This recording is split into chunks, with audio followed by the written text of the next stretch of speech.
Hi, Ben. How are you? Good, thank you. How are you doing? I'm very good. So you're over in New York now, are you? I'm in Brooklyn. Yeah, I'm just. If I looked through the walls that way, you'd get a lovely view of Manhattan. Wow. Wow. Okay. So listen, I've been really looking forward to speaking to you. I think I'm looking forward to speaking to you more than any other guest that I've actually had on, because I just have so much admiration for the work you do, and I just find it absolutely fascinating. So thank you very much for coming on. Oh, thank you for saying that. It's very kind of you. No problem at all. I suppose just starting off, if you could actually tell the listeners exactly who you are and just give an introduction for people who mightn't be familiar with your work. Sure. So I'm a journalist, documentary maker, author. I've been doing this now for 24 years, I think. Started off undercover, so I spent 4 years going undercover, wearing a secret camera. But the thing I always wanted to do was mostly foreign conflict. I just couldn't believe that, when things were going on in places like Afghanistan, Gaza, Congo, I couldn't believe that everyone wasn't talking about them daily, that it wasn't front page news every day. And, when I first started learning about those stories, I kind of thought for the first time in my life, oh, if I became a foreign correspondent, and I wasn't sure then whether I wanted to be a writer or a documentary maker or what, but if I became a foreign correspondent, like I might be of use in some way to these situations. 25 years later, I'm not sure how much use we are, but back then I really thought, oh, maybe here's something with purpose you can actually do with your life and get out of the small English town I was growing up in as well. Yeah. Like it's funny you should say that, because like obviously you talk about like anyone who's actually seen any of your work, and I don't know, it gives the real, it's a realism that, I mean, we see war and war movies and that kind of thing, but I mean, when you're actually looking at some of the footage that you've recorded over your career, it's very different, and I suppose it gives you a completely different perspective of war. Like how like what is real conflict zones like? I mean, as you said, nothing like you see in the movies, and nothing like you see on the news often. I mean, one of the things I decided really early on was I can't be that guy that's standing miles away talking into the camera, celebrating the fact that I'm in a war-torn country, because you can go to a war-torn country and be perfectly safe and Sure. eat very well and drink and hang out with your friends. And I wanted to actually go to the places what was really happening and show the effect it was having on the normal people that were living in the middle of it all. So it's a lot more chaotic than it looks in films. There's far more is unknown. When people like see someone shoot and then the guy goes down, and so much of it is just complete chaos and confusion. And often you don't even see the other side. And especially these days, the threats come from the air or from various different groups of whom you're not quite sure of their affiliation or their backing. But the threat of airstrikes or kidnapping, or in somewhere like Syria, just getting shot at long range by a sniper or hit by a barrel bomb or something is huge. So you can't. I mean, I've had quite a few friends, sadly, who have been badly hurt or even killed. And when you read about what actually happened to them, it was on a fairly quiet day somewhere relatively safe, and just a stray shell or a stray bullet or an old IED in the ground or something hit. And that's the reality for most people who live in these places. Yeah, and I suppose with something like that as well, like you see in a movie when somebody obviously passes away in a movie, and it's obviously done with scenes and with music, and it's kind of a glorious scene. Whereas when people are dying in war, I mean, it's not glamorous, and it's really like some of the footage that I've watched of yours it's just downright scary. Yeah, and I think you're absolutely right to say it's not glamorous. I mean, a lot of people, and it kind of annoys me a bit. People call me an adrenaline junkie, as if the only reason I'm doing this is for the thrill. And I'm thinking, I mean, especially when you hear journalists say it's thrilling. I think you weren't close enough, because if you see the real stuff, like, it's not a thrill at all. I mean, like I said, 25 years on, 15 or so years of doing real war reporting, like, I get on a plane now with dread. There's no excitement. You do think it's somewhat useful and important, the work you're doing, but there's no excitement or thrill, and certainly no glamour. No, I bet. And in terms of, I suppose, like the first time where you actually went out to a conflict zone, like can you remember the kind of emotions and everything? Because obviously, like I'm saying, like I'd go and I'd look at a movie, and I'd look at something like Platoon, where I think like it gives a depiction of war and something like that. And obviously, without you having traveled there, you were probably the same. You had kind of experiences where you're looking at something. But can you remember what you were actually thinking the first time when you actually went into a conflict zone, and where was it? I'll talk about two different things. The first one was because you can travel to lots of war zones without seeing war. Yeah. Yeah, you can see the effects of war. So the first one was Liberia, and we were with the lured rebels. And I'd been to quite a few war zones, but hadn't seen actual fighting at that point. Yeah. And suddenly, I was working for the BBC at the time, and you think, oh, I've got this big professional organization behind me, and there's a red button I can press somewhere, and a helicopter comes and like scoops me up and takes me away. And suddenly I'm with these rebels, and the average age was like literally 14, 15 years old. And they've got RPGs, AK-47s. One kid had a giant snake around his neck. There was a checkpoint with a skeleton at the checkpoint, and they were high and drunk. And you suddenly think, I'm on my own. like these kids could do anything right now, and there's nothing the BBC or any organization can do to help me. So that was the first big realization. And just seeing armed, high kids who have committed atrocities and witnessed atrocities themselves. I remember when we left the rebels and drove back to Freetown, drove back to Monrovia, sorry. And we got to the first UN checkpoint and saw UN peacekeepers. And it was like this veil just lifted, and I was suddenly back in the real world again. And I think I've been in a state of shock for the entire time we spent with the rebels. Yeah. And then fast forward, I guess 4 years later, and again, I'd been to quite a few war zones and spoken to people who'd seen horrible things, but I hadn't actually been in the middle of it. I went out with the British troops in southern Afghanistan, just when things were starting to heat up there, and when it was clear the Taliban were far from finished, and it felt like a fairly routine patrol, and suddenly a firefight started. Myself and a British soldier dived into a ditch and then got up and ran to a wall, and a rocket landed in the ditch right where we were, like 20 feet in front of us. We'd have been blown to bits. A couple of bullets hit the wall next to us. We might have seen a few Taliban figures running from building to building in the distance, but mostly it's just sound, the sound and smell of various different bits of metal flying above your head, and you not having any idea what's really going on is terrifying. Yeah, like one of the pieces of work I watched, I think you were in Afghanistan, and I think you were actually out with. You were out with the Afghan army with the British troops, and you mentioned there one of the sounds of war, and there was a crackling, and I never actually knew what that sound meant. And then, do you want to describe what you probably know what I'm talking about? Yeah, when I was at the BBC, you'd get taken for 3 days of hostile environment training. Yeah. What to do if you're getting taken hostage, what to do if you get caught in a firefight. And they take you to a firing range and they lay you down in front of the targets and fire bullets over your head. Yeah. And there's earth between you and the person shooting, so it's very safe.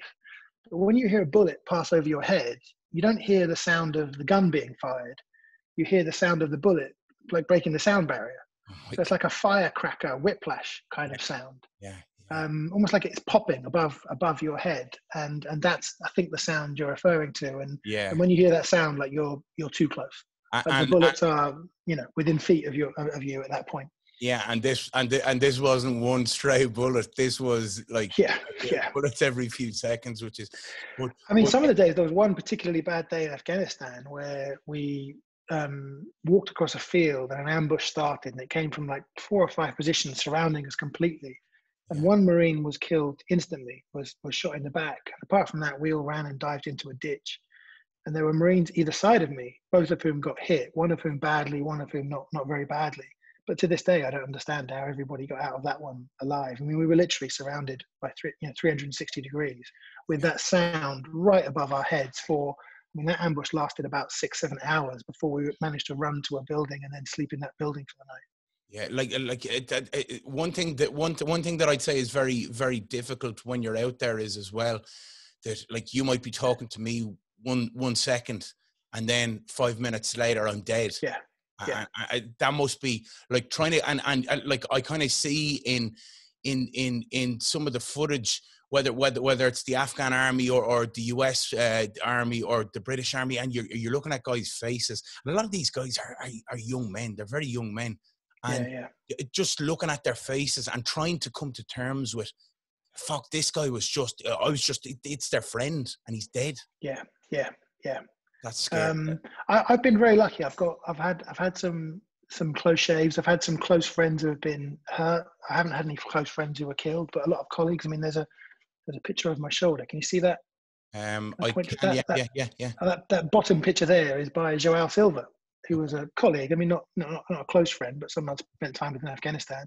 He's very experienced, knows exactly what he's doing. He stepped on an IED in Afghanistan and lost both of his legs at the knee. And that's happened to several friends of mine. But yeah, like I say, so far it's been people I knew, but not, and you know, many people in Iraq and Afghanistan and Palestine and Congo and elsewhere who I've known and spent a few weeks with, who later got killed. But you know, so far I haven't lost anyone really close to me. Thank God. Yeah. Like one thing that I wanted to ask your opinion on, or to kind of get your perspective on, is one thing that I've always found strange is kind of the concept of with war, with the good guys versus the bad guys. And like in reality, both sides think they're the good guys, and in certain communities and certain countries, they are considered the good guys. A prime example: I'm obviously from Ireland, and you're from the UK, and one man's terrorist is another man's freedom fighter. A prime example of that is Michael Collins, who's obviously a hero in my country. And people look at Michael Collins like he was one of I suppose the original IRA, before people in my country would have considered them a terrorist organization, and we would have looked at them as freedom fighters, whereas segments of British society would look at him and say, okay, he's an IRA terrorist. And I suppose, like in certain countries that, like, you'd have, like, say for instance, obviously the US would have a lot of sympathy towards Israel, whereas a lot of other countries, say like Ireland for instance, would have a lot of sympathy towards Palestine. And I don't know, just looking at like a prime example that's just jumping into my head is like there's an international footballer, I don't know if you follow football or not, but James McClean for instance, he's from Derry, and James McClean, he refuses to wear the poppy for Remembrance Day, which, I mean, he's gone on record as saying, look, in terms of if this just was for World War I and World War II, he'd have absolutely no problems with wearing the poppy. But considering the fact that he's from Derry, and where Bloody Sunday happened, and where 14 unarmed men or protesters, not men, were shot dead by British forces, and obviously he's saying, look, I can't wear that because where I'm from. But then obviously, like, segments of the British society are obviously, like, he gets obviously an awful lot of slack for it, or over in the UK, whereas, like, I suppose looking at it from a different perspective, like an Irish perspective, people can kind of understand. And me as an Irishman, not being disrespectful to people who have lost or that have lost their lives in World War I or World War II or in Northern Ireland, but I probably would choose not to wear the poppy because it represents that as well. Not saying, I know people have lost people, and I respect that, but I mean it because it stands for something in our country, you know. So there is different perspectives. Yeah, the Michael Collins example is interesting, because I remember when the movie of his life came out, and I don't remember much controversy, and I think it made him look like a hero. And I think most people in the UK would accept that now, but of course that's decades after the main events portrayed in the film. I think it takes that much time, and now the only people you hear really talking about, you know, the IRA or some of the even the peaceful, you know, supporters of the same cause would be people like the English Defence League. I feel like now most people understand what the conflict is about, and sure, some people, as they do in all conflicts, some people use violent tactics that harm civilians as well as the military. But people absolutely understand. It just takes time, and you mentioned Israel-Palestine as well. I get in so much trouble in America because I'm Yeah, I bet. certainly far more pro-Palestinian than I am pro-Israel. Yeah, same as myself. Yeah. Right, but here, I mean, they just repeat the old talking points, which I thought had long been discredited, about how it's the Palestinians attacking the Israelis, and the Israelis have to defend themselves. It's crazy. No, absolutely, and like I suppose, and this is kind of an example where you could use in Northern Ireland, you could use it in Palestine, you could use it in Iraq. Let's say if I'm from Derry, or if I'm from Mosul, or wherever I'm from, and let's say if the American troops drop a bomb on, and let's say if I'm not involved with the IRA and I'm not involved with ISIS or whoever, and if a bomb gets dropped on my family, or the soldiers come in and they kill my father or whatever, or he gets shot in a crossfire, you know that person, there's a lot more likelihood in that person actually becoming a sympathizer. And sometimes it just seems that sometimes maybe the American troops or whoever isn't getting that into their heads, and they don't seem to realize that sometimes they're the biggest contributors towards these people joining these organizations, because dropping bombs from drones 100 miles or whatever up in the air, you're going to make people into terrorists by doing that, and you do invariably hit civilians. Yeah, and often it's not even the stray bombs. It's the day-to-day routine stuff. It's the night raids into people's houses. It was a major cause of friction in Afghanistan. It's checkpoints in the West Bank where old men have to wait for hours and see their fruit and veg rot in the sun before they're allowed to cross into the neighboring town. It's those little daily humiliations which any occupying force has to carry out. Exactly, and that was the exact same in Northern Ireland as well. If you look at it, where people had to go through these gates, and you were constantly being checked. And I know that was a massive cause of kind of frustration and anger for people there too. Well, I mean, after all of the Brexit shenanigans, people were saying if there's going to be a border between Ireland and Northern Ireland again, then those border points are going to become focal points, and you're going to increase the chances of trouble again. Yeah. It's just absolutely crazy. And I say to people all the time, I mean, Americans that talk about Iraq or Afghanistan, or Americans that talk about Israel and Palestine, I just say, look, name a conflict in history where the indigenous people have been crushed and they just gave up and said, oh, okay, you win, do whatever you want. It doesn't happen. You can't do that to people. Like, they will never give up, and they will keep on fighting back in whatever way they can, and sometimes in completely indiscriminate, vicious ways. But anyone would do the same thing. Yeah. Well, this is it. But one of your documentaries, which I found, I literally watched it, and it was brilliant. It was just the footage was so powerful. Was This Is What Winning Looks Like, and just to give people who haven't seen it, number one, if you haven't seen it, make sure you look at this, because this is brilliant. But in terms of, I remember there was one scene, and I was looking at it just going, this is crazy, where I think you were out, and you were with the ANA Army and the British Army, and you were out somewhere in the Helmand province in Afghanistan. It was US Marines with them. The British were kind of done by then, but yeah, US Marines and Afghan Army. Okay, and basically, where I think you were under fire, and you were under fire from the Taliban, and you were kind of surrounded. And then there was one of the Afghan army, and he walks out, and he was obviously on drugs. I don't know whether it was opium or weed. And basically, he just went out and just started firing his gun up in the air. That one was with that. That's not what This Is What Winning Looks Like. That's another film called Taking on the Taliban. Sorry. With the Brits. Okay. And he goes out and gets part of his gun, we think, shut off. Some people have said it was something to do with his grenade launcher malfunctioning, but if you really watch it slowly, I think it's a bullet hitting his rifle. But he's laughing, and this guy's off his face on drugs. And they were smoking. Yeah, they were smoking in between the firefights. I mean, that's normal. Smoking weed and opium. But surely, okay, you're there, right? And you're there with these guys, and you're fighting the Taliban, and there's serious consequences if this goes wrong. And basically, are you not thinking, what the fuck am I doing with these guys? And bear in mind that the last 6 probably trips to Afghanistan, the the US and the Brits have, I mean, the Brits are almost done completely there. The US are just on the really big bases training the Afghan forces. They're not really going out on operations anymore. So the last few times I've been out on operations, it's been with the Afghans alone, with no Americans or Brits anywhere near us. And I've had some very scary experiences with them. I bet. And the idea that they're ready or almost ready to stand up and fight on their own is just ludicrous. If it weren't for American airstrikes, the Taliban would have taken several major cities years ago.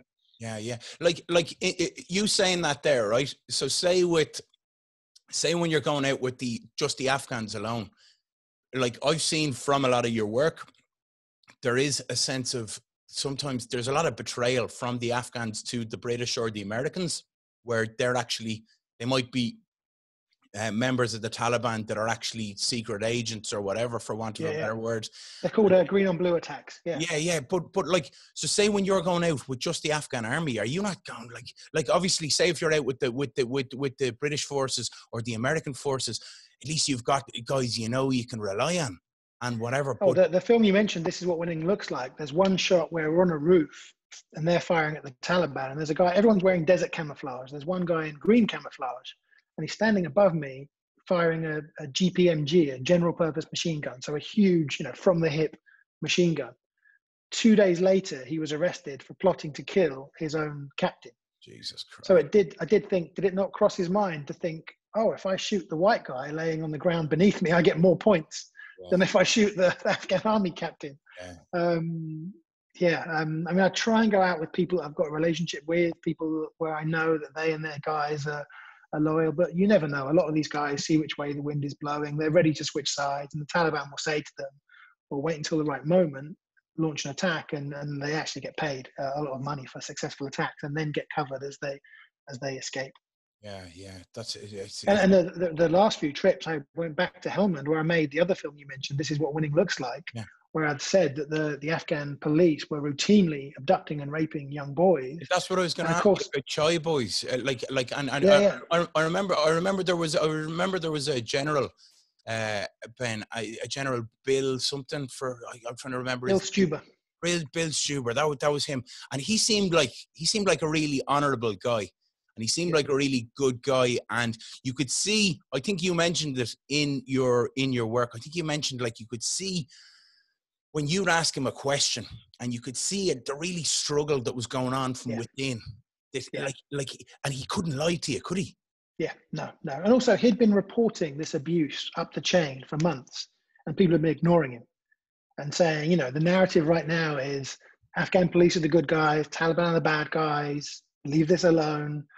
So I think when I turned up and I was sympathetic, he actually really wanted to engage, but he knew he was going to get himself in serious trouble, and he did. His military career is pretty much over. Yeah. He's now doing security in Manhattan. Jesus Christ. Yeah, but he was also doing what he thought he was sent there to do, which is help the Afghan people, and not have their family members killed and raped and abducted. Yeah. I mean, anyone would think that's what you were sent there to do. Yeah, like the worrying thing that I kind of, one of the worrying things, there's a lot of worrying things. Yeah. Like I obviously we mentioned there the Choi Boys, and like I know that when Bill Stuber, when he was talking to, I think it was one of the Afghan army generals or whatever, and he was basically asked, he was saying, look, this is unacceptable. And the guy's response was, well, who do you expect them to fuck, their grandmother's pussies or something? And it's what the fuck? These are we're talking actual children, like. Oh yeah, 7, 8, 9, 10-year-old boys. I mean, once they get to 12 or 13 and reach puberty, then they're let go. But yeah. Yeah, and there's been cases where. Not saying it was just rape, but obviously, like they've actually murdered them as well over arguments with them, and where there's one case where the local police commander got one of the boys to go and kill the Marine that was reporting on him. Oh my God. So went up to him and shot him dead, and he actually predicted he was going to be murdered in a similar fashion to his own father in a letter he wrote a few days earlier. And Major Bill Stuber, there was a plot to kill him by poisoning his food. Yeah. Like, okay. So we're talking about you mentioned there that you went out with just the Afghan army there recently and whatever. And I know you said guys you trust or the guys that you knew for a little bit of time as well. But do you ever like, okay, when we're talking with guys like this, I mean, when guys like this are about, and obviously you can only know people to a certain extent, do you ever think like, Jesus, like, do you ever feel like completely unsafe?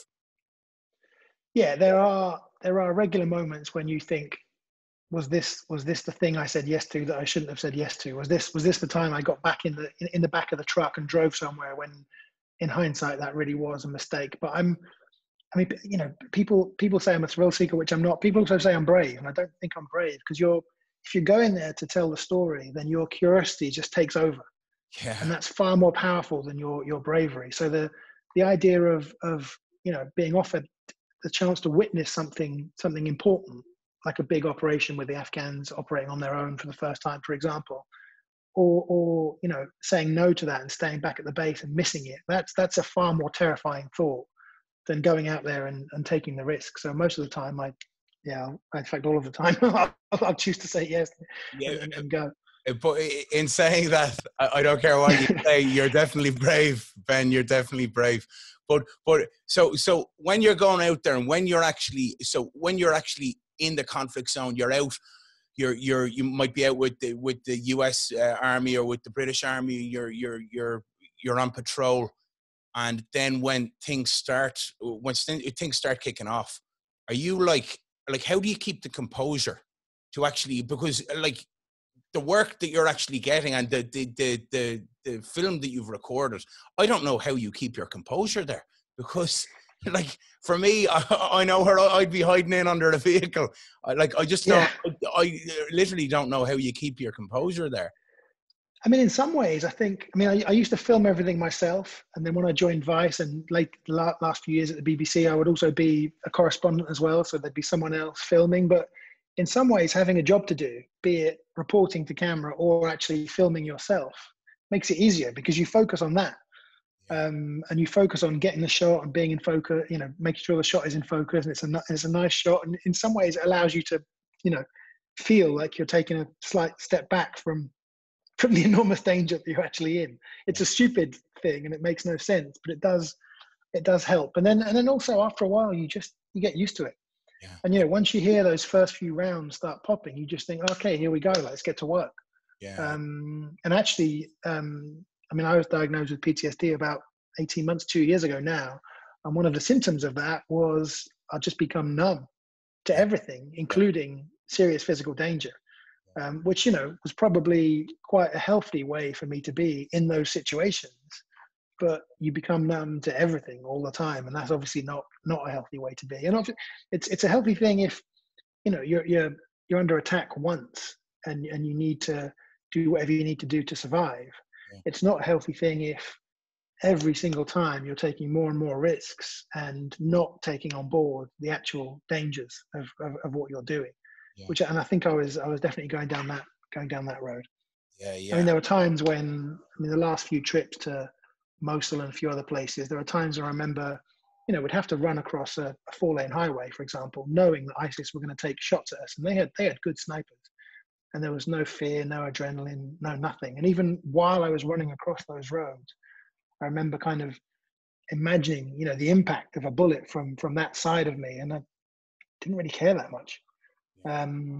So yeah, that's definitely not a healthy way to be, and maybe suggests it's time to take a bit of a break. Yeah, and in terms of because obviously different people have different effects from PTSD, but like what other kind of side effects were you waking up with nightmares or anything like that, or was it just a numbness to actual danger? So there are two different sets of categories to say whether or not you have PTSD. I think one has 7 symptoms, one has 22 symptoms, and in both cases I had all of them apart from the flashbacks. I didn't really ever get flashbacks. I think because there wasn't, you know, my PTSD isn't related to like one moment or one experience. It's just prolonged exposure. Yeah. There've been a couple of dreams where I've thought I was getting kidnapped and taken away, or I thought I was being shelled, and I've woken up and, you know, realized I'm not. So the flashbacks and dreams was one that I didn't really have. Apart from that, it was the numbness was the main one I felt, and it was such a numbness that it felt, you know, like what I imagined depression to be. Yeah. Where you just didn't didn't feel anything about anything. And Then no, sorry. What I was going to ask there was just, would that numbness carry over? Okay, so it's obviously something to do with like, where you're mentioning you don't feel it's a numbness to danger, say for instance. Would that carry over into like a numbness towards, say, in your personal relationships and things like absolutely, that? yeah. That's, I mean, it was so you know, sometimes you'd be in these you know, horrible places where you got no water, no good food, no bathroom, no nothing, for what you know, seeing all kinds of horrible things, and you'd have a wish list of things in your head of things you're going to do when you get home, people you're going to see, and then you get back and you just didn't care, Just exist. So that started to become a problem, and that's the worst thing about that numbness. It does translate to everything. And yeah, that was when you sort of think this is too much of a price to be paying for this. Gotcha. You received treatment for the PTSD, right? Yeah, I've tried MDMA therapy, which was incredible, and I think anyone could benefit from it, because it just allows you to think and be open to things in ways that I think you wouldn't normally. I mean, especially, you know, I realized early on that I had two major problems in dealing with this. One, I'm a man, and two, I'm English. So, you know, we're sort of emotionally, you know, quite impotent a lot of the time. Yeah. And that was really helpful. I think their success rate is roughly 70%. I wasn't in that 70%. So I've tried straight therapy. I've tried ketamine therapy as well. And they had an 80% success rate. And the doctor there said, I think you're in the 20% bin. Okay. So I haven't actually found anything yet. And of course, you know, a lot of the people that tried the MDMA therapy in the States are veterans or first responders who are finished. Yeah. So I think it would be a lot easier to do the therapy and learn from it, knowing you're finished, because then you're going to go off and lead a completely different kind of life. Yeah. It's different for me, because I want to get back into it. In fact, towards the end of the first MDMA session, I remember planning a couple of ideas and thinking, no, look, this is where your heart is. This is what you care about most. Yeah. And I was excited about realizing that and wanting to make more films. Yeah. So maybe that's why it's harder, I think. Yeah, for those of you who don't know what MDMA is as well, if you've been living under a rock, MDMA is basically what ecstasy is made up of. Mainly, it's the high from ecstasy, and people can take it obviously as a party drug as well. But obviously, you had taken that before. I think you said on Joe Rogan as well, didn't you?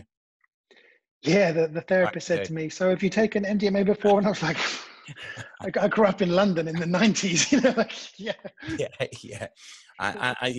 But like obviously one of the side effects on that is you start talking and like when people are on MDMA, people start being a lot more open about their emotions and that. Yeah. So you can obviously see where something like that would be. Like I'm pretty sure that was actually why MDMA was developed in the first place, wasn't it? For people with people who've kind of suffered traumatic instances, isn't it? Or do you know? I don't know if that's why it was first, but I mean, certainly that was one of the early benefits, and it looked like that was going to be one of the early benefits. Okay. And what you say is exactly right. I mean, it just allows you to just any barriers you had to facing things and dealing with things and concluding things just evaporates. And you're with a therapist who you've already done at least 4 normal sessions with. Yeah, so they know your basic issues, and you've kind of built up a little bit of a rapport and trust with them then as well. Yeah, and they know to like gently nudge you towards the things you need to face and crack. Yeah. So it's very much, you know, the MDMA helps, but it's MDMA assisted therapy. Okay. It's the MDMA enables you to get the benefits of therapy, which maybe you wouldn't have got normally. Of course. So I certainly wouldn't have got them normally. Yeah, and like obviously you don't just send somebody out there, take a load of that, and you'll be fine. Obviously.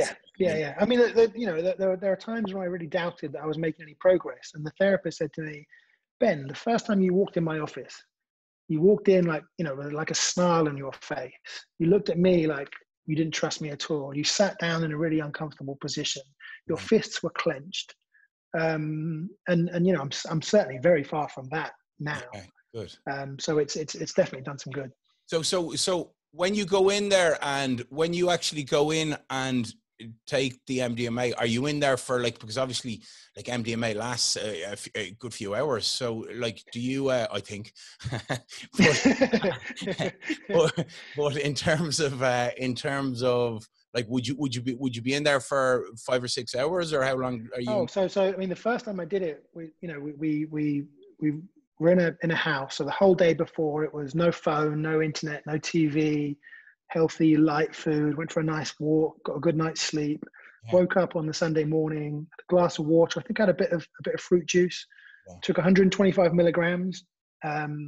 And about an hour in, I was insisting it was a placebo and it was doing nothing. I was really fighting it, really resisting it. Yeah. Yeah. I was very nervous because I'd allowed, someone with a camera to be filming that first session. So I was actually more afraid doing that than I was going to Iraq or Afghanistan or Syria, and almost pulled out.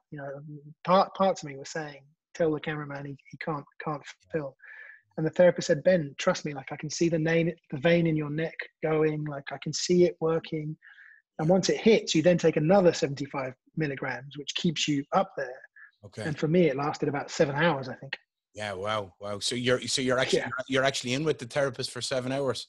And And roughly you do like 45 minutes of really intense talking, and then naturally the conversation seems to come to an end. And he'll say, "Okay, why don't you put the eye mask on, put the headphones on? Got a very nice, relaxed soundtrack." I don't think I ever slept, but you just kind of disappear into this, I guess the thoughts sink in. Yeah. And then after 45 minutes or so, you pull it off and you're ready to talk again. And you do that off and on for 7 or 8 hours. That's incredible. And I suppose, with people coming back from war or something, that's obviously something very, very beneficial. And it's something that I suppose some people who'd be very anti, I suppose anything like being pro something like, I know it's not ecstasy, but pro MDMA or something like that. I suppose it might take a little bit for people to get their head around that this is actually a very useful drug for something like that. Well, when they first made MDMA illegal, when we made the film, we went back through the archive trying to find someone. It was during the Reagan and Thatcher era. We're trying to find someone giving a good reason why it should be made illegal. Yeah. And all that was happening was people in, I think it was Dallas, Texas, were dancing all night and hugging each other. That was all that was happening on it. Yeah. But still, I remember talking to my parents about it when I told them I was going to do it, and they were scared. They said, Ben, you're taking a street drug. I'm like, I'm not. Like an actual doctor is giving me like a very clean drug in a very monitored setting. But there's such a stigma attached to drugs, and also, like drugs, like crack and heroin is the same as weed. It's ridiculous. There's no real hierarchy. Yeah, but it's funny now because you're obviously seeing over in the States now. You're seeing in places like Colorado. You're seeing in California. A lot of places in Canada where now marijuana is becoming legal, and it's just like I don't know. I personally think with like our generation, I think that people are like, you're going to see a lot of these kind of boundaries being for me. Kind of, I know it's gone off the point a little bit, but for me, I don't see why you just like. Say if people want to go out and do drugs at the weekend, people are doing it anyway. So why not tax the drug and obviously take the money out of a lot of these cartel or whatever, these drugs or whatever, take the money out of their fucking hands, and make sure what they're getting is clean. Yeah. And it's not cut with, rat poison and breeze block dust and all kinds of other stuff. Yeah, for sure. No, listen, I'm with you. Like, I suppose sticking on the theme of drugs out in Afghanistan, it seems like some of the Afghan army or the Afghan police, half of them seem to be walking around absolutely off their rockers on opium and everything. There was I forget, it was about 4 years ago probably, and I was going to go out with the counter-narcotics police chief of Helmand. Helmand was then the number one opium producing province of Afghanistan. Yeah. I think Farah next door has now started producing more. Anyway, it's one of the most. And so we went to the counter-narcotics police chief's base. And it's very normal to see opium poppy fields very close to big military bases. This one, we walked into the base and he had a poppy field inside his base, which I'd never seen before. Yeah. And, like numerous government ministers are involved in the trade. I mean, it's one of the biggest products there. It's the trade is booming. It's one of the real success stories inadvertently of the invasion. And you'd often hear stories or see guys turning up and saying, okay, those 3 fields over there, it's a Taliban guy who owns them, so burn them or slash them. Yeah. Those 3 fields over there, don't touch them. That's one of our guys owns them. And often the conflicts in a place like Sangin in Helmand province, it's a dispute over control of the narco trade. Yeah. And all this other stuff we're talking about is meaningless. Yeah. Surely, if I'm if I'm like in charge of the British forces, or if I'm in charge of the American forces, and I'm training these guys, right? And like you're there, I suppose, to help them. And if you're training them, and then next minute you're seeing them nodding out on fucking heroin, like Yeah. surely there must be an element of like what the fuck am I doing? Like this is wasting this is Oh, wasting everyone's yeah. time. They I mean, must I be think if you years. talk to most people that have been there and done that, then yeah, they had that feeling every day for a very long time. And you know, way back as far ago as 2007, 2008, when the politicians were still saying, oh, we're close to a turning point, the Taliban are almost finished, the Afghan government and security forces are almost ready to stand up on their own. The soldiers and Marines who'd actually been out shoulder to shoulder with these guys, they knew what a lost cause it was. Yeah. One of the things as well with these guys, I suppose, tying into that is you see some of the videos, and I've seen other documentaries with the Americans, and I saw kind of an element of disillusionment in some of your documentaries. With it might be a British soldier, and he's kind of thinking what am I achieving here? Yeah. Oh, absolutely. And I mean, I see this with the Americans more than the Brits. And with the Americans, it just became, okay, I'm going to come out here. I'm going to fight some of the best fighters in the world. I'm going to protect my buddy either side of me. And that's all I care about. Yeah. The supposed political goals we're supposed to be working towards here, I couldn't care less about. And I actually think they're ridiculous and are never going to be achieved. But I just want to go out here and be a good fighter for 6 months or 12 months, get a medal, and go home proud. Yeah. And you know, that's why I think, I mean, if you look at the major towns that the Brits and Americans fought for with heavy casualties in Yeah. Iraq and Afghanistan, most of them have been taken back by the Taliban in southern Afghanistan now. Many of them were taken by ISIS in Iraq. And you'd think that would be, you know, a national news story when Sangin in Helmand, for example, which I think claimed more British and American lives as a district than anywhere else in Afghanistan, retaken by the Taliban a few years ago. I didn't see a single headline about it anywhere. All of that work and money and bloodshed was for nothing. And it didn't generate any headlines whatsoever. Yeah. Like one of the things I was thinking as well was, you know, when you're looking at footage of like Afghanistan and Iraq, like obviously it's very hard for somebody who actually hasn't been on the ground there to kind of comprehend the kind of difference. But like, what is the difference between the two wars there, from somebody who's actually been on the ground? Like what are the fundamental differences there? Afghanistan, the places where they were fighting were a lot more rural, often in kind of farming districts with, you know, small villages and small, you know, mud walled compounds here and there, but mostly you're fighting in ditches and fields and small rivers. In Iraq, it was much more urban, so house to house and room to room. Sure. In both cases, I think you had a local population who didn't trust the central government at all. In some cases, hated the central government and wanted them out of their lives, so were more inclined to support or at least acquiesce when ISIS or the Taliban came through. And often you've got people who just have no choice because they don't think the government is powerful enough to win conclusively. So there's no way they're going to, you know, choose sides. They're going to be nice to the government soldiers when they come through during the day, and they'll think that's a success. And then nice to the Taliban when they come through at night, you know, as anyone would. It's purely pragmatic. Yeah. I mean, echoing what you said earlier about there being no good guys and bad guys. Yeah, I just find it like say what somewhere. Okay, so you get the conspiracy theories with Iraq about, okay, they're in Iraq for, there's conspiracy theories that they're there mainly, obviously you've heard them before, because of the oil, and that's one of the big... I've heard conspiracy theories that they're in Afghanistan for the oil. I'm saying there's no oil in Afghanistan. Yeah, no, exactly. But I suppose that was kind of leading me on to, like, what exactly? Okay, so let's say if there was something to do with oil in Iraq or whatever, and then obviously you had the rise of ISIS in the last few years, where there was obviously a war that needed to be fought there.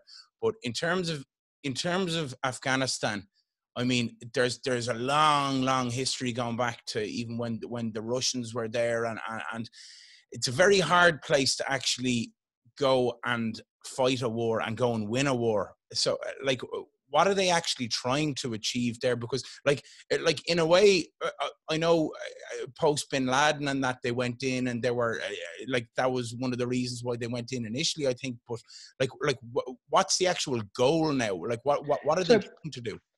I think the problem with Afghanistan was the US and the UK went in thinking it was going to be quick and easy, thinking it was quick and easy when they removed the Taliban from power, and then they were in a rush to get to Iraq. And they chose Iraq specifically because they thought Iraq would be easy, and certainly easy compared to Syria or Iran. But they thought that Iraq was going to be so quick and easy, like Afghanistan, that Syria and Iran and others would be terrified that they would be next and would suddenly start behaving themselves and doing what the US wanted. And of course, the exact opposite actually became the case. And Afghanistan, if you remember, George Bush said pretty early on, we don't do nation building. And yet 2006, 2007, General Petraeus had the counterinsurgency policy and everything was about nation building. But by then it was far too late. By then we'd put the worst warlords from Afghanistan's recent history back in power. Corruption was huge, and the Taliban had reappeared throughout the country, and in some places were already seen as a viable alternative to the government and their security forces. So I think the goal in both places was establish a pro-Western democracy that would never allow terrorist groups to have training camps there, but also send a message to other, benign actors in the Middle East, like Syria and like Iran. And I get all the conspiracy theories all the time. Having seen it myself for the best part of 15 years now, I think incompetence is actually what explains it. I think they did go in there thinking they could do the things I laid out, and failed miserably. And by the way, like people who think that this was all part of a conspiracy theory, you've got, in Syria now, you've got Assad and Russia and Iran and Hezbollah doing whatever they want. They're saying, oh, you've got red lines in the West. We're going to step over that red line straight away without any fear of retaliation whatsoever. And in Syria, the same things are going on today that were going on 5 years ago. And now maybe 1 million people have been killed. And those people are doing it knowing full well that the West isn't going to intervene in any way. And that's the long-term legacy of Iraq and Afghanistan. Anyone says that America got exactly what it wanted with those interventions, I think should look at Syria and see that it hasn't at all. Syria, you're mentioning Syria there. I know you've traveled to Afghanistan and to Iraq, but have you actually been on the ground in Syria? I've been there 3 times, I think, maybe 4 times, but I haven't covered it anywhere near as well as some of my colleagues. I've got friends who were in places like Aleppo and Homs for months and years covering what was happening there. Yeah, but the reason I asked that, Ben, is because I remember seeing an interview, or now it's a few years old, albeit, but I remember seeing something where you were kind of talking about a reluctance to actually go to Syria because of something that had happened to one of your friends there. The kidnapping threat in Syria has been extremely high for a good few years now, and my friend, I'm not a close friend, but someone I know, Anthony Lloyd, who works for the Times. He'd been in and out numerous times with the rebel group, exchanged friendly messages with this guy on Facebook, said happy birthday to each other, thought he could trust this guy completely. They went in, saw whatever they wanted to see, and on the way out, I think another rebel group called and said, oh, I hear you have a couple of Westerners. We'll give you X amount of money for them. I think it was, a few $100,000. And I've heard Anthony tell this story, and I apologize to him if I'm getting parts of it wrong, but he said, actually, I could see the logic. This guy thought, I've taken these Westerners in and out several times. I've spent a lot of time and effort getting them to the right places, and they've got their pictures and their stories have come out in the Times in the UK, and it's all looked very nice, but it hasn't actually helped us at all. Because if I sell these guys to a rival group, I can buy hundreds of new weapons and loads of new ammunition for my men, and they'll actually be helping us. So fuck it. And was the guy that you mentioned there was there like what ended up happening to him? So I think he was held for 3 or 4 days. They were tied up in the trunk of a car at one point. Their fixer killed one of the rebel guards and escaped. Then some other rebels came, and there was a big dispute. but eventually they were freed. But before they were freed, they were beaten up, and Anthony was shot, I think, in both ankles. Oh my God. Yeah, yeah, and you know, and that must have been 4 years ago now. I forget. And since then, I mean, people who have covered Syria, you know, for years said, "Oh, if you try and go in now, you'll last a day," Yeah. because people are so desperate for money that you'll get kidnapped within a day.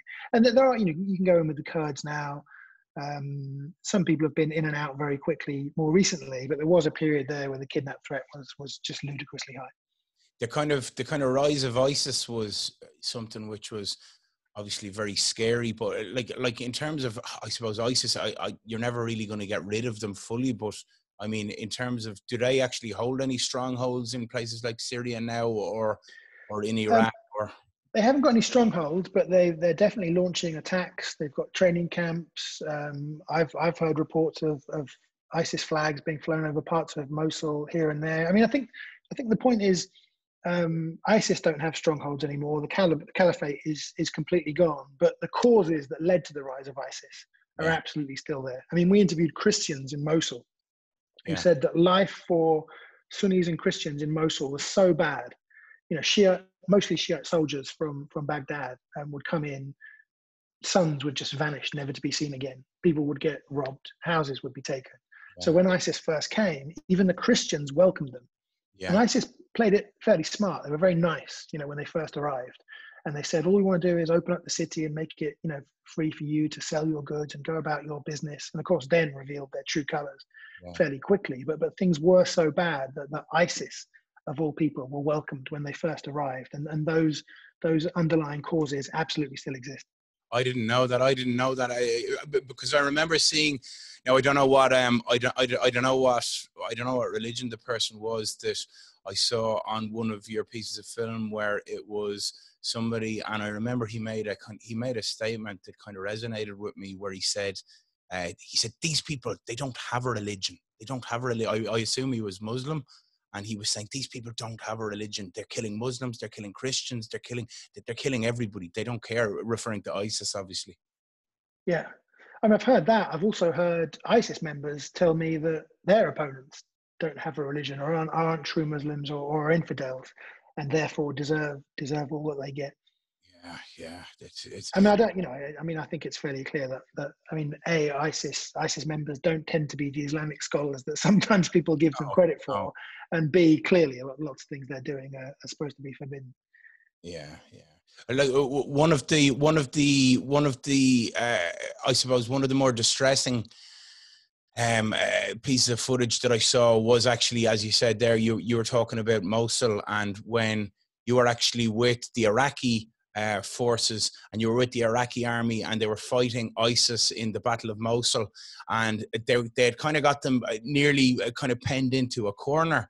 And I remember seeing, and this was like, I remember putting my hands on my head watching this going because watching it, I just can't even fathom what it would have been like to actually be there. But I remember there was a piece of footage where there was one guy going by, and I think he had one leg and he was on a crutch, and then a woman in a wheelchair came by, and she was like, you should have come earlier.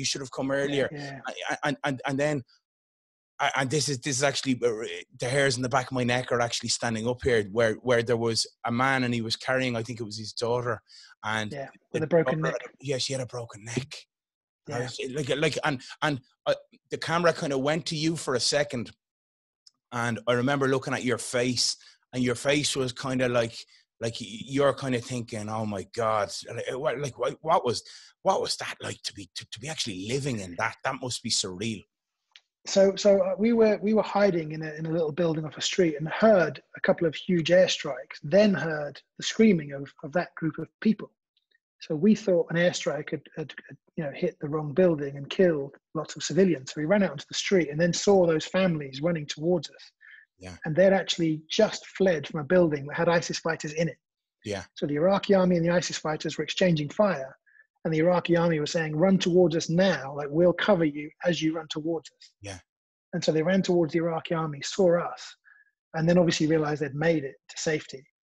Yeah. And I've just never seen relief like it. I mean, they, you know, as you saw, they collapsed to the floor. They were kissing the ground. They Yeah, I hugged remember us. one guy kissed the camera and he was like, "Thank you." And he said, I remember, it's still in my head where he said, "I have not seen my sister in 6 months." Yeah, Uh, yeah, yeah. that, And just imagine the hell they've just been through as well. I mean, the hell of living under ISIS, but then ex- the hell of the fight to get rid of ISIS as well. I mean, many people said to us, you know, if you stayed indoors, an airstrike might kill you.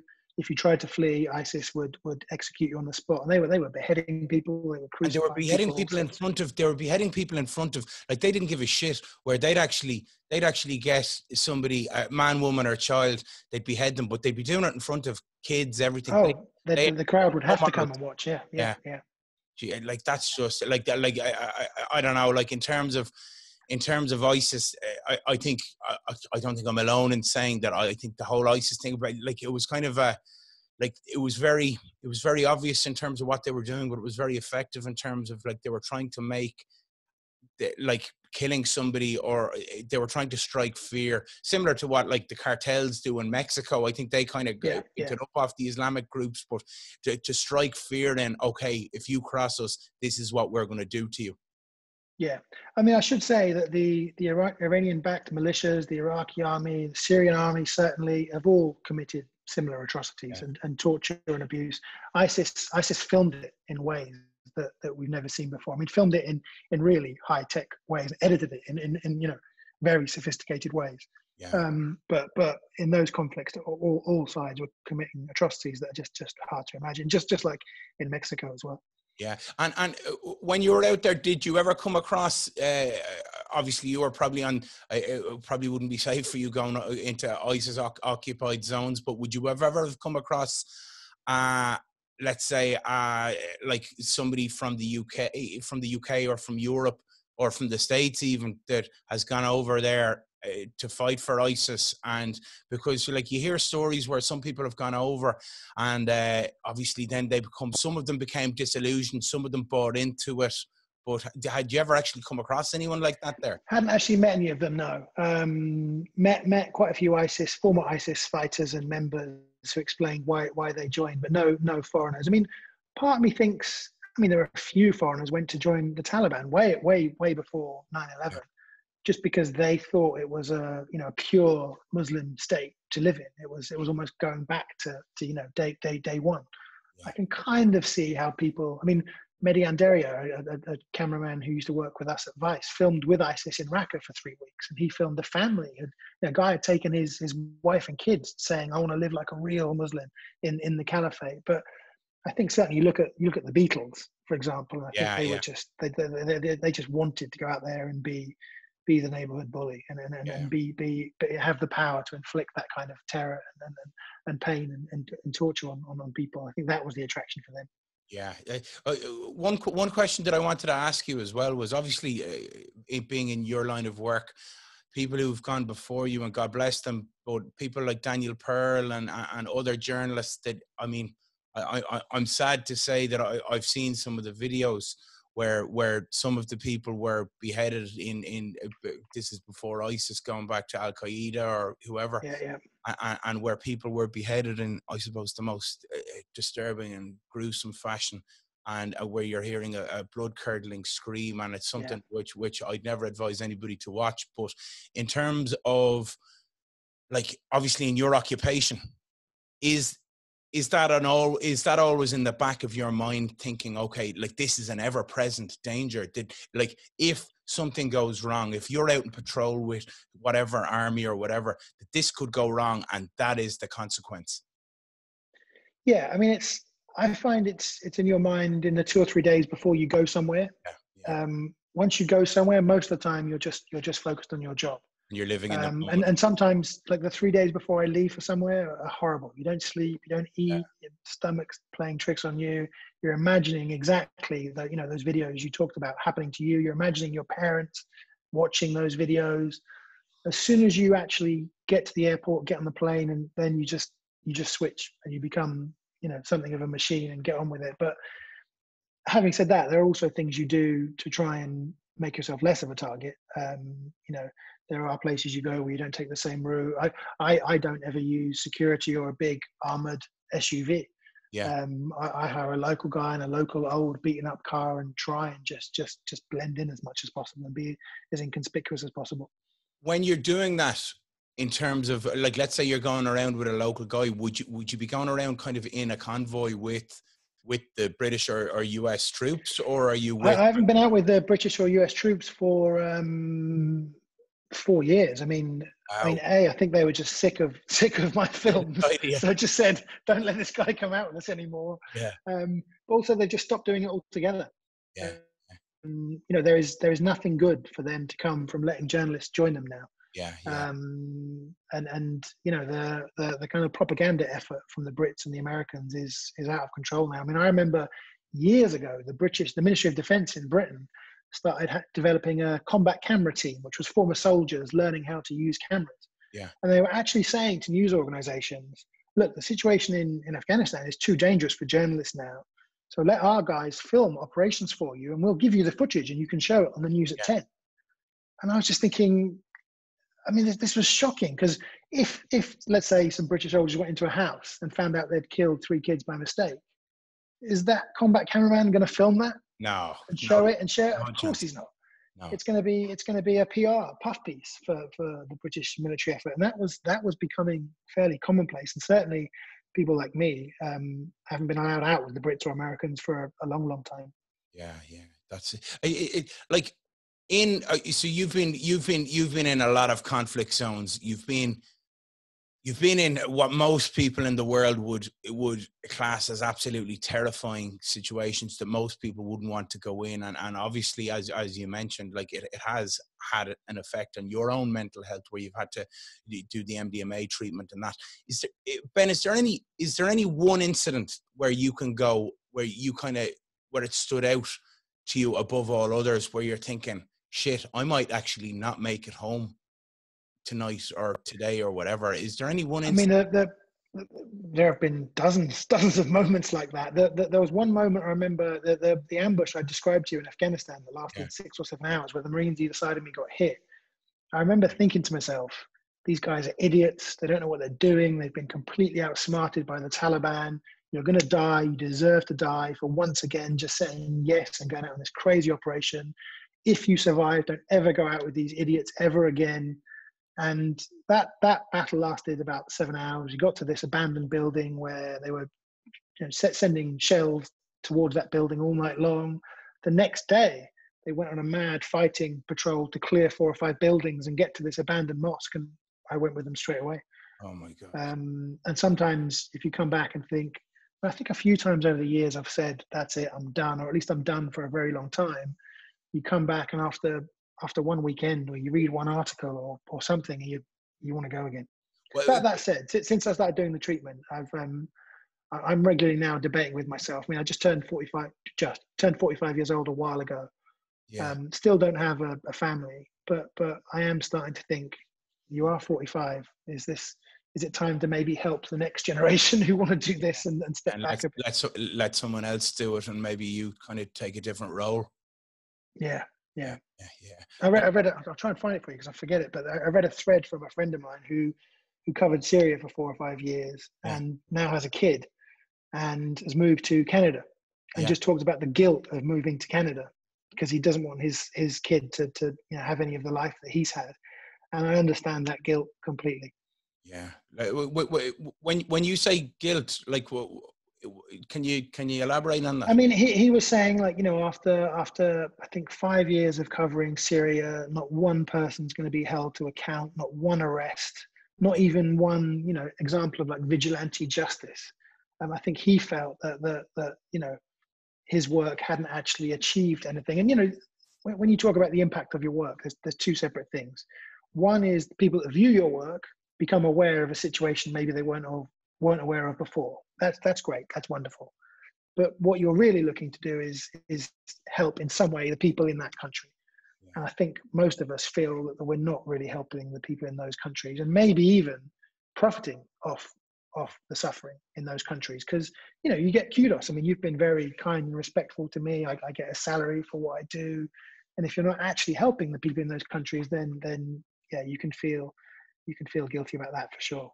Yeah, like in terms of like some of the things that some of the things that you hear about, and you hear about when the forces are going through, whether it be the local forces that are fighting ISIS, or the US, or British forces, or international that are going through, and they're actually finding they're going through areas where ISIS were, and you're hearing these horror stories where they're taking, say, Christian women, and they're taking them, using them as sex slaves. You're finding heads in the street. You're like, I remember seeing one clip where there was heads put on spikes of a railing, and like, Yeah, in Raqqa, yeah. yeah, and I'm not talking one or two. Like, you've obviously seen Yeah. it as well, but I'm not talking one or two here. And you're talking, I mean, in terms of, I guess, for someone who's on the ground there, or like obviously for a soldier. And you see here's where I have a huge amount of admiration for the work that you do, because like, I know you're not saying it's brave, it is brave in terms of going in there, but in terms of, I think the world needs to see this. And I think that this is powerful, because if you're not doing it, and as you said, the troops, a lot of the time, they're not going to get the footage. They're not as talented as someone like you, who's going in there, who does that. So I think what you're doing is commendable, and I think it's something that the world does need to see, because like even seeing some of the footage, Ben, that you've come up with, and I would seriously recommend anyone who hasn't seen any of Ben Anderson's footage to actually go and look at it, because if you want to have even the remotest concept of what war is actually like, compared to what we might see in a movie, this is as real as it gets. It really is. I find it just. And actually, on more sort of optimistic days, I do think that I'm not sure how much difference I've made to these situations themselves, but collectively, like if all of us stopped covering Afghanistan, Iraq, Exactly. Syria, then I think the situation would be worse, and maybe the chances of people one day getting brought to justice would be smaller as well. Yeah, you know what's something there, and it's kind of touching on what we were just saying there, that say you've got people from, and I'm not gonna blame any one country for this, but you might have people from the UK, people from Ireland, people from Germany, the US, and you've got people kind of give out about refugees coming into their country, and people are saying, oh, like, people give out about it, and they're like, oh, like, it's not our problem that these people are there. And you hear a lot of ignorant comments about things like that. And like, from somebody that's been on the ground and seen the destruction, and seen people's lives that have literally been like ravaged and torn apart, what's your opinion on the likes of the UK and Ireland and Germany? Do you think we should be taking refugees from places like Syria? And do you think that we've got a duty to take them? Or like, what's your view on it? I mean, we do have a duty to accept asylum seekers by law, for Yeah. sure, and I think we absolutely should be. And people talk about the UK can't take it; it's overcrowded, the resources are stretched thin. There are countries in that region, like Lebanon and Jordan, who have taken millions of refugees, Yeah. and have far less resources than we do. And there's the comments by Preeti Patel and others recently saying they're going to actually go into the English Channel and try and turn those little rubber dinghies away. Oh my God. Just appalling. It makes you sick. Disgusting. And I would say not only should we be taking refugees, I think our lives would be better for it. Yeah. I think they'd for the most part make wonderful contributions. I mean, I went to see a friend of mine recently in Houston, Texas, who was an Afghan interpreter working with the US Marines. Yeah. And there's now a little community of former Afghan interpreters there. And they had a program where they were giving food to the homeless. They were doing great jobs. They'd been welcomed, thankfully, by the local community. But of course, we should be taking them. Yeah. And my grandparents were all involved in some way in World War II. And you read the stories about what it was like to live in London during the Blitz. Yeah. And you think, us taking a few tens of thousands of refugees every year is nothing compared to what other generations and other people have gone through. Nothing. I guess that and I'm just playing devil's advocate. I'd have the exact same train of thought. I'd have the exact same, I suppose, opinions as you would on that. I suppose, I guess when people have a frustration And when it goes wrong, and when you see the terror attacks that happened in Manchester or in London or whatever, and when you see where people might have slipped through the net, and I'm not saying that some people have been grown up in the UK or in Germany or in Paris or wherever, whereas some people have come in as refugees and then they've committed which are their terror attacks, and they've gone in. So I suppose when some people see a friend or a relative passing away in that manner, and then people kind of point the finger. But I suppose what people need to realize as well is that a lot of the time this is stuff that's, I suppose a lot of the time these people don't have anywhere else to go. So like the world has to take it, and these people, I mean, a lot of the time, some of their places could have been bombed by the Americans as well. You know what I mean? That's what I was about to say. I mean, some of the situations they're fleeing, like we're directly responsible for. Yeah. Which is where obviously we have an absolute responsibility to kind of do that. But in terms of, okay, so a lot of your career, Ben, has been covering conflict zones. I know that you've done some other work, namely Brazil, where you went over to Brazil. And the reason I suppose I'll finish talking about Brazil just in the fact that I find the whole thing about Brazil quite interesting, because I've done a lot of stuff about the cartels in Mexico recently, and I spent a bit of time in Mexico myself. And one of the things that when I was actually researching this podcast, I went and I looked up, I was looking up the kind of differences when it comes to violence between Brazil and Mexico. And both countries in the year 2017 had incredibly violent and bloody years.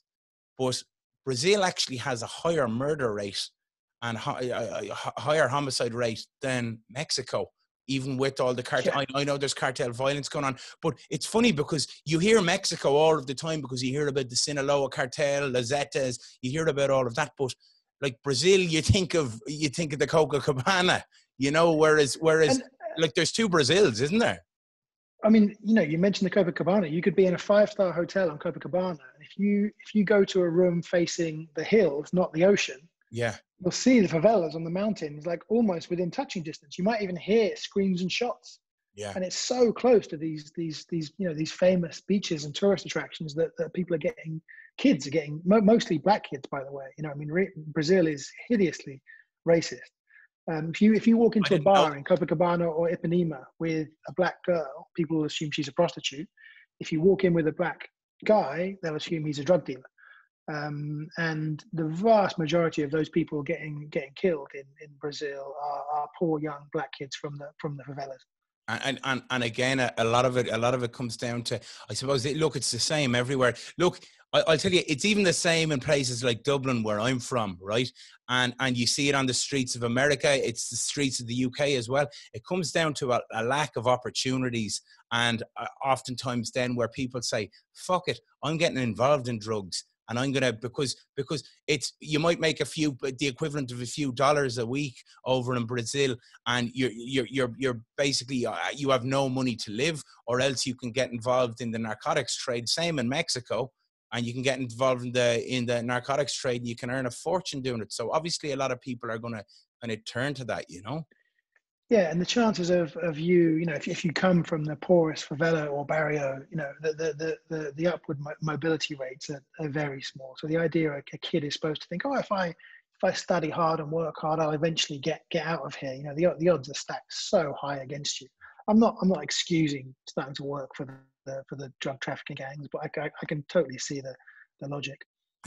Some of the favelas in Brazil, from some of the pieces that I've seen on it, and where they're going in and showing out there was a firefight here and whatever, and some of them look like war zones where there's literally. I mean, the first time I went into one with one of the big drug trafficking gangs is we turned up, and I was with a guy who used to be in one of the gangs, and he was the one that was introducing us to the members of this gang, and it was windows down, interior light on in the car, hands visible on the dashboard. All of the streetlights in the favela were off, and suddenly you just spotted like two teenagers up there with brand new assault rifles. Jesus. Three teenagers there with brand new assault rifles, and they had radios, and it was the gringos are here. And you just go through this labyrinth and round in circles, and eventually we met the boss. Yeah. And we sat at this long kind of picnic table type thing with 15 kids with brand new assault rifles on their backs, cutting this massive pile of coke into tiny little bags, tiny little, dollar bags. Yeah. And I told him a few stories about Afghanistan, and we had a drink, and we spoke for a few hours. He said, "Okay, I like you." He said, "I'll let you film some of our operations." He said, "Actually, tomorrow night there's a guy that stole money from us, and we're going to cut him into bits. Oh, So if you want to film that, you can." I what? just thought, No. first of all, I thought, he might be doing it just for us, Yeah. just Yeah. for the camera. So I've got to say no to that. So we did say no, but we filmed their operation, and it was that really was like a movie. That was surreal to see. Yeah, because like I know that you've got these websites where you see a lot of the things that have happened in places like the war conflict zones and whatever, where the likes of ISIS or Al Qaeda or somebody like that. But then like an awful lot of it, obviously it's Mexico, an awful lot of it's Brazil as well, where you're seeing. And also, I've got to say, in Brazil, like sometimes the drug-controlled favelas were better than the government-controlled favelas. I mean, we went to a big party that the main boss put on. Famous MC came. It went all night. During COVID, there were some of the drug trafficking gangs recently put the favelas on lockdowns and insisted on social distancing and mask wearing, whereas the Bolsonaro was saying it's all a hoax and probably has led to Brazil being one of the worst countries on earth in terms of how it dealt with COVID. Yeah, the confidence in the actual police force over there is like something like 10%, isn't it? Where people just I mean, there are a lot of favelas in Rio certainly that are run by militias who are basically off-duty policemen who just thought, first of all, they started running their own neighborhoods and they started taxing pool tables, delivery buses, garbage trucks, and making money. And in some cases, they're not involved in the drug trade. In some cases, they are. But they saw these drug gangs controlling entire neighborhoods and earning all the money the government should be earning, and just thought, I should do exactly the same, and they do. Yeah. One of my first memories, because I was probably somebody who was ignorant to some of that, and going back 10 or 12 years, I remember Ross Kemp did a documentary over in Brazil, and I remember seeing there was some footage where he was actually there, and there was a drug dealer. Ben, I think he was in his teens anyway, but yeah. they were arresting him and they pulled him in behind the car. This is the police now. Pulled him in behind the car and shot him in the head. And Ross Kemp was just like, fucking hell, they're after shooting him in the head here. Like that. Like, I remember, do you remember when the Brazilian kid, Jean-Charles de Menezes, was shot in Stockwell tube station in London? Oh, I do, yeah. And they thought he was a terrorist. They'd followed him from and I used to live right there. And a friend of mine was actually on the train when that happened. I remember the Brazilians came over and they were kind of rightly really slamming the police for what they did. But at some point, someone said, hang on a minute, in the last 3 months, Brazilian police have killed 260 civilians in the favelas. I mean, especially if one of them gets hurt or killed, they go in all guns blazing. Yeah, they really do. Like, and I remember seeing something where at night time, and you're seeing the bullets, you're seeing the flash from when a gun's been fired, and it's literally like something out of a fireworks. It's like, what the hell is actually going on here? But I suppose just finishing up on, I suppose on your own career, Ben, like you obviously worked with the BBC and now you're working with Vice.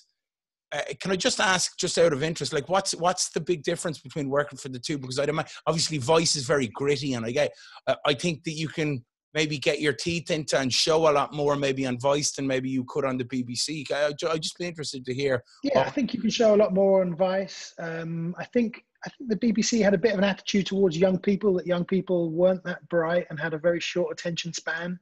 Yeah. I mean, when the period when I left the BBC and joined Vice was when people were saying, if you want to get young people watching news, international news, like whatever you do has to be the length of a music video, because that's their attention span, which I just thought was so patronizing. And Shane, one of the founders of Vice, always said, I don't believe that. If we show them really good footage from around the world, they will watch it. And this is what winning looks like, that you mentioned earlier, I think is 85 minutes long. Yeah. It's had like 10 million views just from some kid putting it on YouTube. And that's what the BBC didn't get. And also, you mentioned earlier when myself and Major Stuber confronted that police chief about child abuse. Yeah. And he said the worst justification for child abuse you can imagine. the BBC said, "Oh, that language is too graphic. We can't put that on TV." Isn't that incredible? Yeah, and Vice said, "Put it out word for word, Fucking right. exactly what he said." And that's when I started thinking maybe I should leave the BBC and join Vice full time. Yeah. Vice is changing now. We're hiring people from the American equivalent of the BBC. And it feels like, you know, systems are becoming more important than journalism. As a company grows and there's the corporate comes in. Yeah, I got you. Yeah. But the people at the top are saying they're trying to maintain that balance between getting more professional, but also retaining that you know, gonzo element. And when I say gonzo element, I mean, you know, some people use the phrase gonzo in a derogatory way. You know, I read Hunter S. Thompson's journalism, and it's brilliant journalism. You know, it's not just he's like crazy and drug fueled and drunk, and like he's a brilliant journalist, and then really spending lots of time in places where journalists should be spending time but weren't. You know, I mean, he did a big piece about racism and brutality in Eastern LA by the LAPD. Yeah, and just spent a long time hanging around in those neighborhoods, talking to victims, and that's what I mean when I say gonzo. Yeah. What's next for Ben Anderson? Where does your career bring you? I'm trying to get a few like feature-length documentaries going now. We had one recently about the Eddie Gallagher case, you know, the Navy SEAL who murdered a teenage ISIS prisoner and possibly other people. We're struggling to get that one commissioned. It's a tricky time over here, but I'm trying to. I've been really struggling for a while now. You know, the stuff I've been doing for Vice has been getting cut down to 15 minutes very often. And when you go to Yemen or Afghanistan or Mosul and you're filming that scene you described, the civilians fleeing, when you're getting footage like that and you're having to cut it down to 15 minutes, that's soul destroying. I bet it is. I'm trying to get some bigger projects going now. Yeah. I bet. Well, listen, I'm gonna be following whatever you do, and I do follow your career, and I find, like, I was telling some of my friends that you were coming on, and they were like, "Oh, his stuff is brilliant." So I mean, no, it's really people do watch your stuff, and people do find it incredible. So I mean, keep doing what you're doing, because a lot of people. That's good of you to say. Thank you. Oh, really, really. But listen, I can't thank you enough for coming on. You're a really good guy, and I could sit here and I could talk to you all night, Ben. I really could. I think you're. I was actually last year. I was at the Boris Festival of Ideas in Ireland. No way, were you? I've been there like 4 times. Yeah, I love going there. Really? Well, listen, next time I go, come along, we'll say hello. Next time you're in Dublin or whenever you're in Ireland, you let me know and we'll go for a few beers. Definitely love to do that. Or when I'm in Brooklyn. All right. Yeah. All right. It sounds good. Listen, thanks so much, and look after yourself, and I wish you the best of luck with everything. Thank you. Great chatting to you. Thank you very much. Thanks so much. Bye. Bye.